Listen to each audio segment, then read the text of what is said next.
Mark 5:41, and he took the damsel by the hand and said unto her, Talitha, cumi, which is, being interpreted, Damsel, I say unto thee, arise. So the really interesting thing about this is in the Old Testament, we do have two prophets who raise somebody from the dead. But when they do that, they call upon God. They ask God basically for his power, saying, hey God, you are the one who has this power, so I'm asking you to do this for me. But when Jesus raises this Jewish leader's daughter from the dead, he doesn't ask anything from God. Instead, he just tells her himself, come back to life.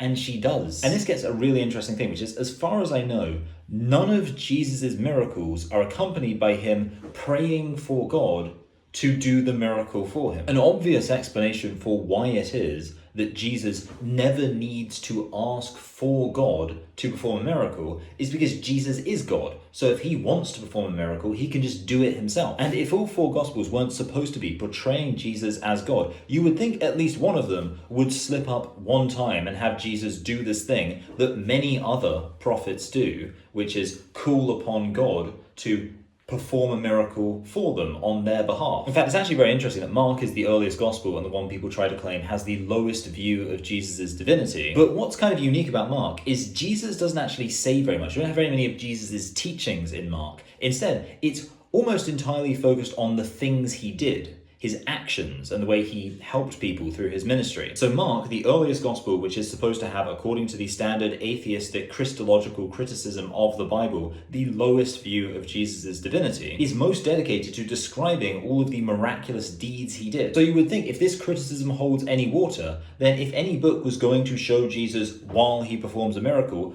calling upon God to do it on his behalf, it would be this one. And that's because Jesus was doing this stuff on his own authority. He wasn't asking God to perform miracles. He was God performing miracles.